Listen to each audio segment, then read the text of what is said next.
When did you realize that you were different? That you weren't like everyone else? Were there certain instances? Did you have dreams?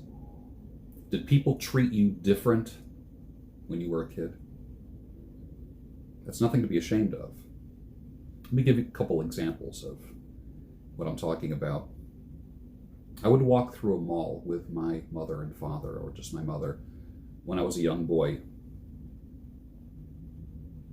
And there was always maybe a mentally challenged person.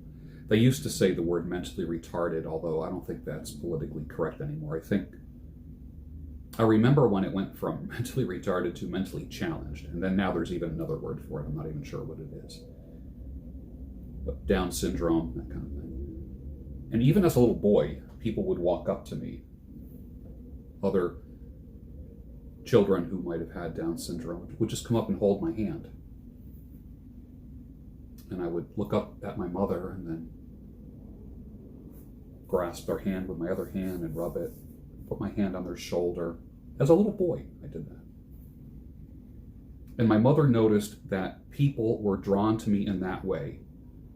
But it wasn't just any old kid. It was always someone who was needy, didn't have ego, elderly in wheelchairs would look at me, and I'd watch them look at me as I walked. And I was self-conscious, and I was thinking, why do people look at me like that? Why is that? I wasn't really sure if it was something I should be embarrassed about or self-conscious about. When the neighborhood boys would say, hey, let's go play, there was a big parking lot across the street from my house. I lived across the street from a big shopping center. And when they were playing baseball, I would be looking for stuff in the woods, in the hedges, looking for things that people might have lost. I stayed home and I read. I had models, comic books, monster magazines. I played alone a lot. When everyone else went out, I played alone. To the point where I remember when the movie Willard came out, it was about a young boy. Look it up. It's even weird for me to say this, to even admit this. It's about a boy who was a friend with rats. Rats became his friend, and he was breeding them and was fascinated by them. And as a young man, somebody called me Willard because I enjoyed being by myself. And today I even enjoy being by myself. I think that's one of the things that might have inspired the concept of relationship fasting, of being together for a window of time and then retreating and having your own time. God, I would do horrible with a woman who needed to be around me 24/7. That would be horrible. That's a nightmare. A clingy person, eek.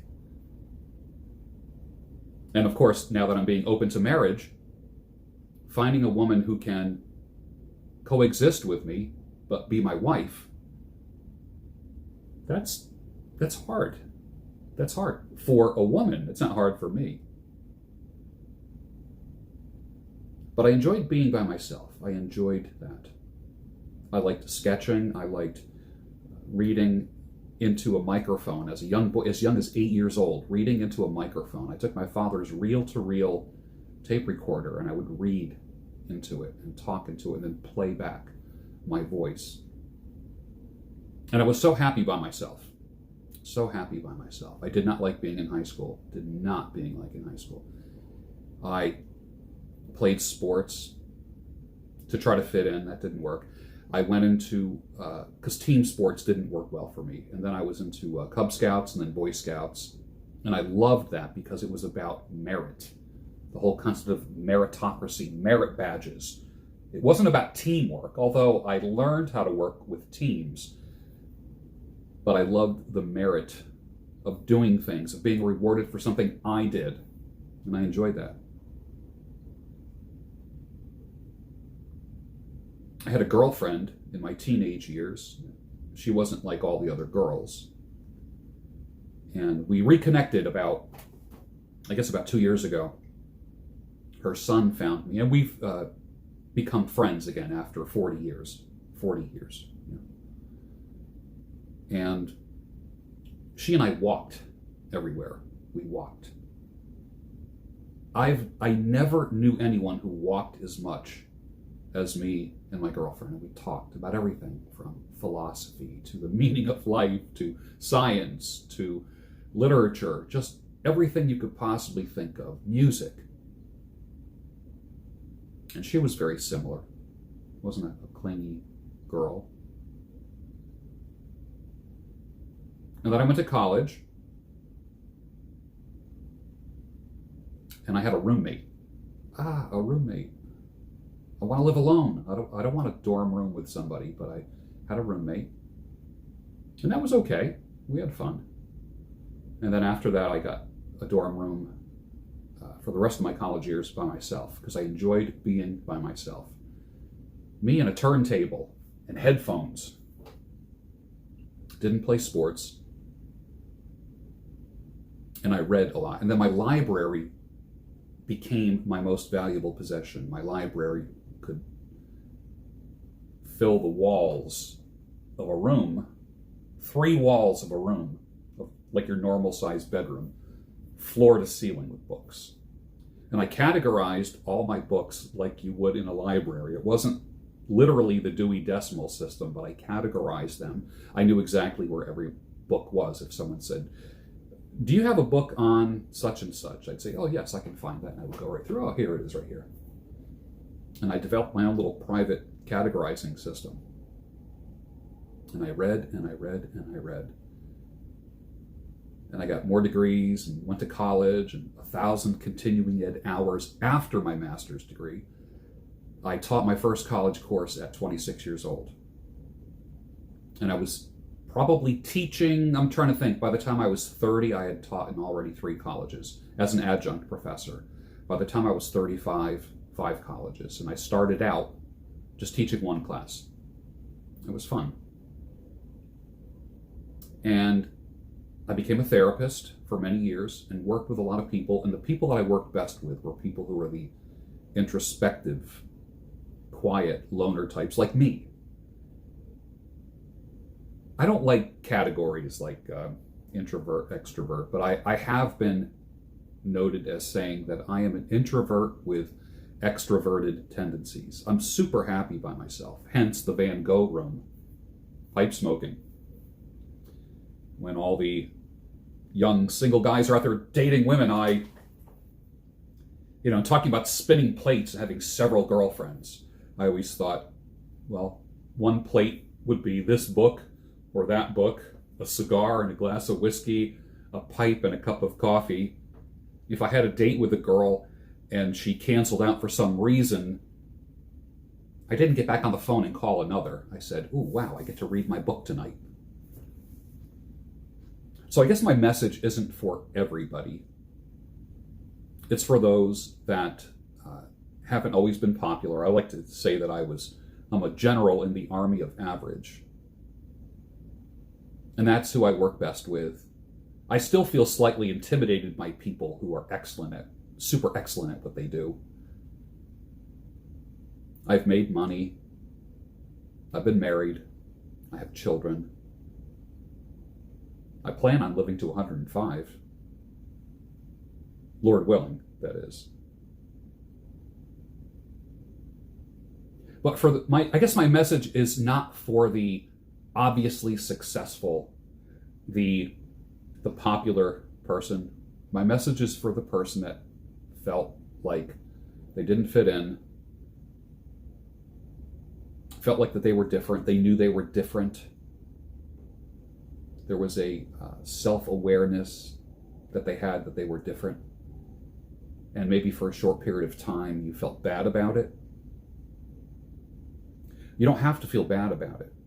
You don't have to feel bad about that. You don't have to try to force yourself like a square peg in a round hole. Force yourself into the world of being popular and having friends and followers. I can make a phone call and in 3 hours have my house filled with friends and have a party. I used to do that all the time. Men bring something to, no, I'd say men bring something to drink, women bring something to eat. And 70 people would be at my house. Loud music playing, having a good time.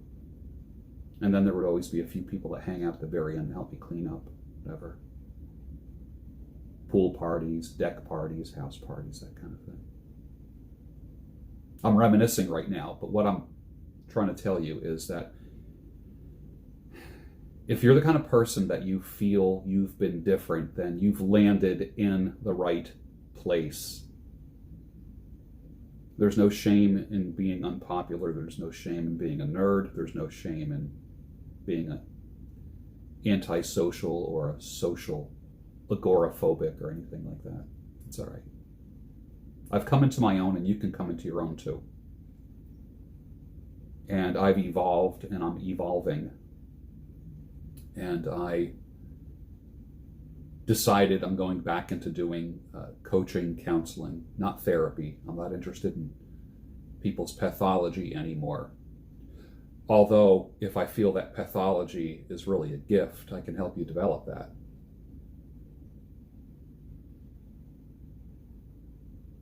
Get traction in life. Are you stuck? When I started this channel in 2016, I remember the first time I said, 2016 is the year that you get unstuck. And then that went by. And then I said, in my head, should I be telling them that 2017 is the year? 2017 came by and said, 2017 is the year that you get unstuck. And a lot of people have been getting unstuck in the past almost 5 years now. February will be 5 years. A lot of success stories out there. Some haters. I guess that comes with the territory, doesn't it?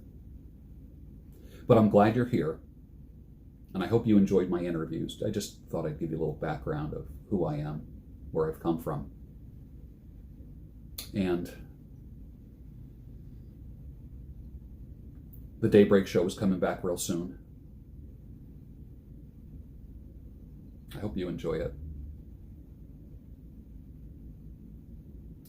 A new, fresh attitude, new insights. I feel refreshed, invigorated, and I can't wait to meet with you again early mornings. I'll see you on the Daybreak Show real soon, your home of sanity, clarity, and reason.